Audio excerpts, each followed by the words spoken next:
29-13 is the final score here at Soldier Field as the Minnesota Vikings finish 13-4 for the regular season. 13 wins, the first time since 2017 this Minnesota Vikings team has finished with that number of wins. Ben, we knew it going into this game that the Minnesota Vikings starters weren't going to play much. They played the first half, 225 total yards for the offense. KJ Osborn, over 100 yards in the first half.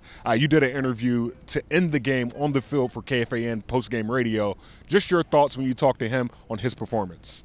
It just seems like whenever we need a guy like that to step up, and him specifically, he steps up. I mean, he's been great. You know, he had a good game last week. The Indy game, he went crazy. And then you look at both Detroit games, home and away, he had a really big impact.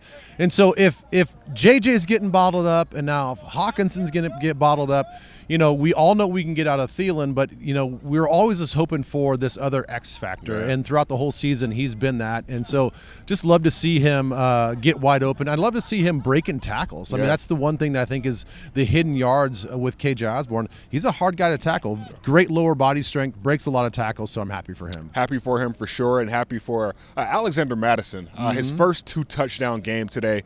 Just another great performance by him. Dalvin Cook is, you know, already the starter, already over 1,000 yards, but this was a game where you want to see some of those guys who, you know, I wouldn't say they are the backups, but they don't get as many reps or as many targets as some of those 1 and 2 guys. Yeah, I mean, pretty much around the league, everybody's got a 1-2 punch, and we certainly have a great 1-2 punch, maybe the best in the league.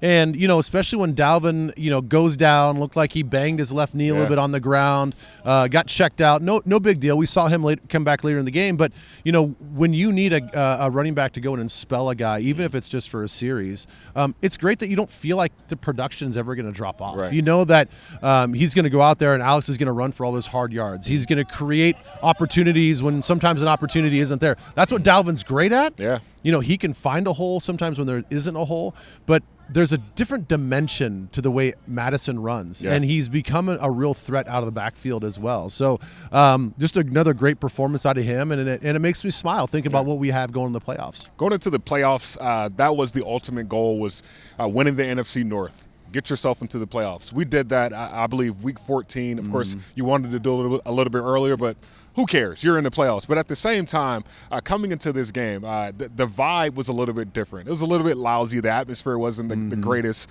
Usually behind us, there's ropes to block off fans. Yeah, they didn't care. There were no ropes. Yeah, they don't care. So you know going into this game that you would have to get yourself up if you were this Minnesota Vikings team. For you, seeing how the Vikings came out early, how impressive was that for you just to see that they didn't let the atmosphere get to them? Well, not only the atmosphere, just the whole week of buildup. You know, all everybody asked about was just playing time for the starters. This is kind of a meaningless game. Do you even want to win this game? You want to be the number 2 seed. You know, if we're going to face the Giants, a lot of people are saying like, well, maybe that's the better matchup anyway at the number 3 seed. So there's a lot of that narrative they had, and that's a distraction going into your preparation. So I was really, really impressed with the way we came out with a sense of urgency, the way our offense executed. I think the pass blocking early on could have been a little bit better. Kirk got hit a little bit too much, I think, when he was delivering the football. But by and large, we had some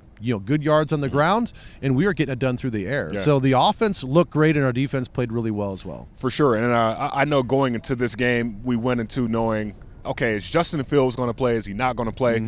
But today we left this game talking about the Chicago Bears DJ.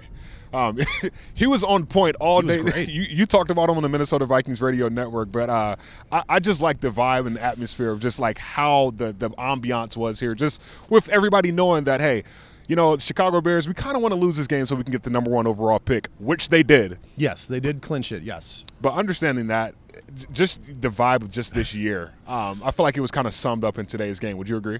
Yeah, I will say I'll get another shout out to whoever the Bears in-stadium DJ is. I mean, this stadium was probably 75% full, you know, if I'm being generous, and they were kind of snoozy.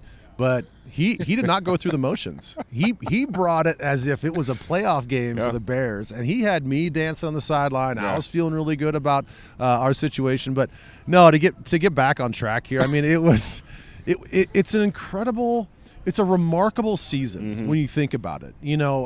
There's so many people giving, let's say, Jacksonville from last night. They won the game. They won the AFC South. They get in the playoffs. And everybody's talking about how great, how incredible it is that Doug Peterson goes in there on year one and wins the division. Then they go to the playoffs. Hello? Hey, Kevin O'Connell's here.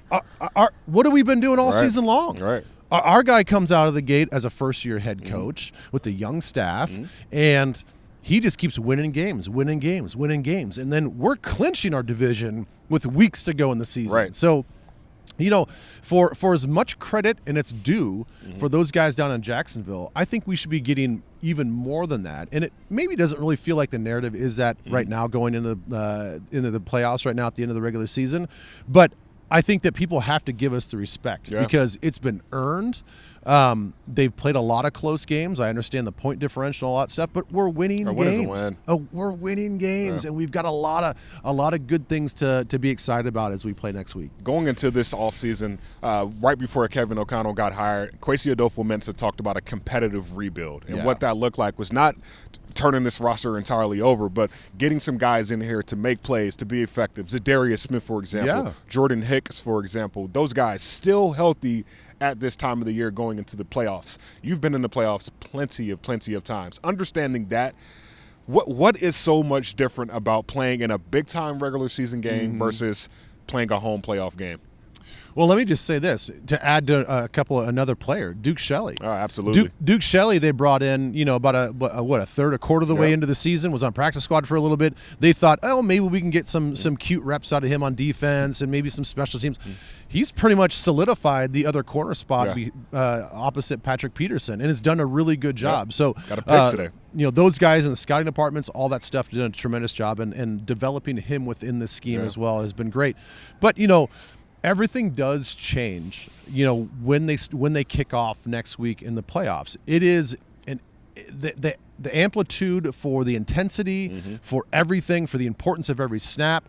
I think one of the hardest things to do is to play relaxed and to play free, because that's what got you to this point. Just because the speed and intensity ratchets up another notch, it doesn't mean you tighten up. You got to somehow relax your shoulders and keep playing free, and that's really hard when you know that you lose and you're out. And only winners advance. And so finding that right balance of being keyed up, playing with a higher sense of urgency, but still not letting your production or execution fall off. Yeah, and understanding that you have to get wins week in and week out to get to the ultimate goal. That's what this Minnesota Vikings team plans to do. But U.S. Bank Stadium is going to be loud. It's going to be packed. It's going to be rocking. But, Ben, before we get out of here, and Vikings fans, I want you to put in the comments also my question to Ben. Ben, favorite moment of the regular season thus far? Go. My favorite moment was going into Buffalo and getting that win. I mean, I know that we can talk about a historic comeback with the Indianapolis Colts, but to be in Buffalo, we even got a little bit of snow flurries, so we got a true Buffalo experience. To be down and out and truly felt the weight and the gravity of, like, man, here we are going against one of the best teams in the NFL, not even, regardless of conference. This is like one of the best teams in the NFL in their place, and with a great crowd, and to win in the way that we won.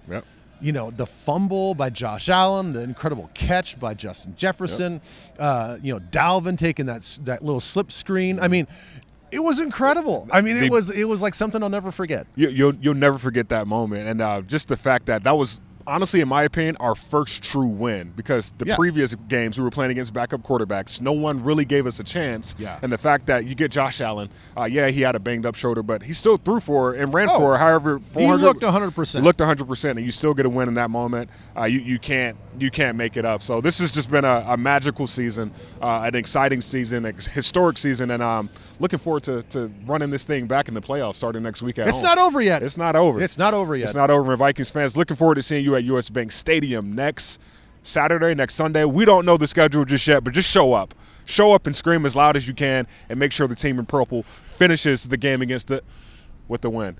For Ben Leber, Ryan O'Neal, my name is Gabe Henderson. Thank you again for tuning into another edition of Between the Lines, fueled by Gatorade. 13-4, baby. Let's go, baby.